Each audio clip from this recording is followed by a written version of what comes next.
ভবস্য কৃপা সিন্ধু ভয় ভয় চতুর্থিতানন্দ অবনিভ্য বৈষ্ণব নমো নমো। হে কৃষ্ণ করুণা সিন্ধু দীনবন্ধু জগৎপতে গোপেশ গোপিকা কান্ত রাধা কান্ত নমস্তে।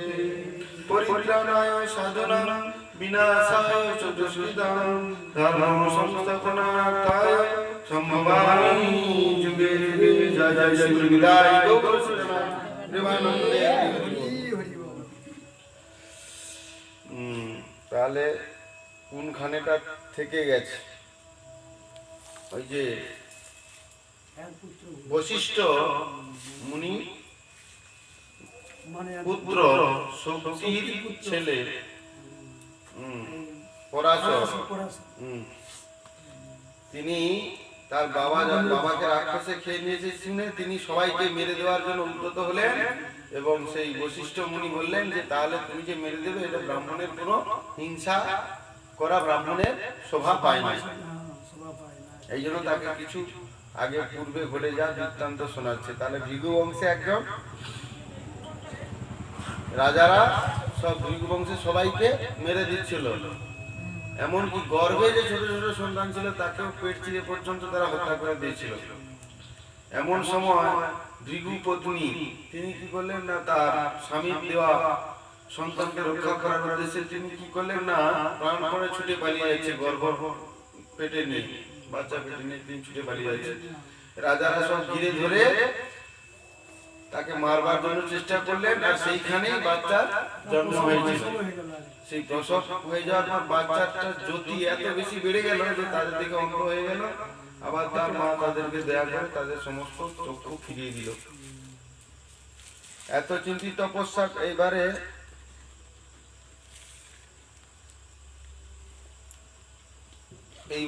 এবারে চিন্তা করে তপস্যা করছে মুনিবর, অনাহারে তপ ৬০,০০০ বৎসর, তার তবে তাপিত হইল ত্রিভুবন। হাহাকার কলরব সবে সর্বজন, দেবগণ মিলি যুক্তি করিল তখন কি এমন তপ করছে আমাদের, মানে বৈকুণ্ঠ চলে যাচ্ছে। কে তপস্যা করছে না? পরাশর মুনি। কিসের জন্য তপস্যা করছে না? তার বাবার মৃত্যু প্রতিশোধ নেওয়ার জন্য, যে আমি যেন স্বর্গমর্ত্য পাতাল ত্রিলোকে সবাইকে আমি ধ্বংস করে দিতে পারি। এই বলে তখন দেবগণ উর্গ বলে একটা মুনি তাকে পাঠিয়ে দিলে, যাও তো দেখো এই ছেলেটা তপস্যা বন্ধ করে দেয়। এই জন্য পূর্ববর্তী পিতৃগণ বলিল বচন, এত ক্রোধ করবার কিসের কারণ, আমার সভা হেতু দুঃখ ভাব অন্তরে, আমার সভা মরিবারে কার শক্তি আছে। কাল অবস্থিত হইল কর্মের লিখন, সে কারণে ক্ষত্র করে হইল মরণ। তোমার পিতা সেই উর্ব এসে তার বাবা মানে পরাশর মুনিকে বলছে যে তোমার বাবা কিসের জন্য মারা গেছে জানো তো? তার ক্ষত্রিয়র হাতে মৃত্যু আছে বলে মারা গেল। এটা তার বিধির লেখা। এই বলে হীন কর্মে হীনতাপী নহে গুঞ্জনে সম তপ ক্ষমা করো, এই ব্রাহ্মণেরও ধর্ম। বলে তুমি তাহলে ব্রাহ্মণের ধর্ম ক্ষমা করে দাও। ব্রাহ্মণের ধর্মটা হচ্ছে কি না, ক্ষমা করে দেওয়া। তুমি যদি এত ক্রোধ করো তাহলে কি করে হবে, পৃথিবী উদ্ধার হবে কি করে? এই জন্য সেই ভৃগু পুত্রকে, সে যে তার যে অসংখ্য জ্যোতি, ১০০ সূর্যের ন্যায় জ্যোতি, তাকে তুষ্ট করার চেষ্টা করলেন। তো পিতৃগণ বচন শুনিয়া উর্ব মুনি কহেন কহিলা যত, সব আমি জানি, পূর্বে আমি ক্রোধে করিলাম অঙ্গীকার, তপস্যা করিয়া সৃষ্টি করিব সংহার। হ্যাঁ, পিতৃগণের কথা শুনে উর্ব মুনি বলছে আমিও একবার এরকম পূর্বে একটা অঙ্গীকার করেছিলাম রেগে গিয়ে, যে আমি তপস্যা করে এই সৃষ্টির সমস্ত বিনাশ করে দেব, যেহেতু আমার পিতা মারা গেছে। বিশেষ ক্ষত্রিয়গণ কইল দুরাচার, দুষ্টে শাস্তি না করিবে মজিবে সংসার। যদি দুষ্টদের শাস্তি না দিই তাহলে সংসার মারা যাবে, মানে সংসার আরে কেউ থাকবে না, সব দুষ্ট লোকে পরিপূর্ণ হয়ে যাবে, ভালো লোক কি আর থাকবে নাকি? যদি দেখো কেউ অপরাধ করছে, সেই অপরাধে যদি সাজা না দেওয়া হয়, হাইকোর্টে যদি বিচার না করা হয়, তাহলে কি হবে? তারও বাড়বে, তাকে দেখে আরেকজন বলবে ওর অপরাধ করছে, কোনো শাস্তি পায়নি, আমি আমার করি। এই জন্য বলছে অল্প দোষে অপ্রমিত কুকর্ম করিল ক্ষত্রগণ, অল্প দোষে বিনাশিল অনেক ব্রাহ্মণ। যখন ছিলাম আমি জননী উদরে, ক্ষত্র ভয় মোর মাথা এড়িলেন উড়ে। আমি যখন মার পেটের ভিতরে ছিলাম তখন এই রাজারা আমার মাকে ধরে পেলে মারবার চেষ্টা করেছিল। সেই রাজাদের ভয়ে আমার মা প্রসব করে দিয়েছে আমাকে। তো আর যত ব্রাহ্মণী পাইয়া গর্ভবতী, উদর চিরিয়া মারিলে যত দুষ্টমতি এসব রাজারা। তো অনাথের প্রায় করি মারিল সবারে, সেসব সরিয়া মম হৃদয় বিদরে। আমার হৃদয়টা বিদীর্ণ হয়ে যাচ্ছে যে আমাদের সবাইকে বিনা দোষে মেরে ফেলেছে। কিসের জন্য রাজা তার উপরে রেগে গেছিল? ওই তো পয়সা দিতে। হ্যাঁ, টাকা পয়সা সব ফিরিয়ে দেওয়ার কথা বলেছিল, মনে আছে? সেই টাকা পয়সাটা আরে মনে থাকলে তবে যে পড়তে ভালো লাগে, নাহলে আমি পড়ে চলে কালকে জিজ্ঞাসা করতে পারবো না। ওই যে টাকাগুলো বলছে যে বলে যে ধন দৌলত সব লুকে রাখতো না, হ্যাঁ, সেটা অনেকে দিচ্ছে। বলে সব ধন রত্ন তোমরা সব কিছুটা দিল কিছুটা দেয়। হ্যাঁ, ভিখু বংশ যতজন আছে রাজা ডেকে ডেকে বললো আমার পিতা তোমাকে সব ধন দৌলত দিয়ে গেছে, তোমরা ফেরত দিয়ে যাও, নাহলে তোমাদের কাউকে বাঁচিয়ে রাখবে না। বলো তো ঠিক আছে, তাহলে আমরা ফেরত দিয়ে যাও। এই এখন ফেরত দিতে গিয়ে কেউ কেউ বলে অত ধন কেন ফেরত দিব, ঘরে কেউ কেউ মাটিতে পুঁতে রেখেছিল, এগুলো রাজা জানতে পারলো, এই জন্য সব এখন থেকে মেরে দিল। তো এই ক্রোধ হইল বা নিবৃত্তরা করে ক্রোধ না করি সংহার। এই জন্য বলছে যে যতক্ষণ না তাদের পর্যন্ত মারছি, তার প্রতিশোধ নিচ্ছি, এই রাজারা যে মেরে দিয়েছিল ততক্ষণ পর্যন্ত আমার কোনো রাগ শান্ত হবে না। তুমি নিরীহ হও, তোমাকে জড়িয়ে বসবে সবাই। হ্যাঁ, অতি নিরীহ হওয়া উচিত না। অতি ছোট হয়ে না ছাগলে মুড়ে খাবে, অতি বড় হয়ে না ঝড়ে উড়ে যাবে। ঝরে উড়ে যাবে। মিডিল থাকো, মিডিল।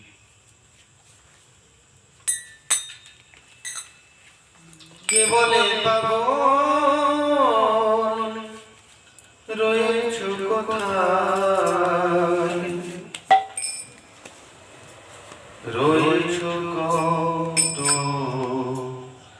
দূরে, মুখে নয় তো কথা বলে, পাগল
কি বলছে এখানে ক্রোধ তুল্য মহাপাপ মানে ক্রোধ মানে কি রাগ রাগের সমান এই পৃথিবীতে আর পাপ কোথাও নেই কেন কি রাগে তপের জপের সমস্ত যা পূর্ণ সব রাগেতে হরণ করে নেয় যখন মানুষের রাগ হয়ে যাবে তখন মানে প্রাকৃতিক যে সৌন্দর্য সেটা ভুলে যায় কেউ ফাঁসি লাগায় কি সে তখন সুন্দর ফুল ফুটে আছে সে ইচ্ছে করে ছিঁড়ে ফেলে দিবে তার সৌন্দর্য তার মনে লাগবে না কেন কি তার মনে রাগ এসে গেছে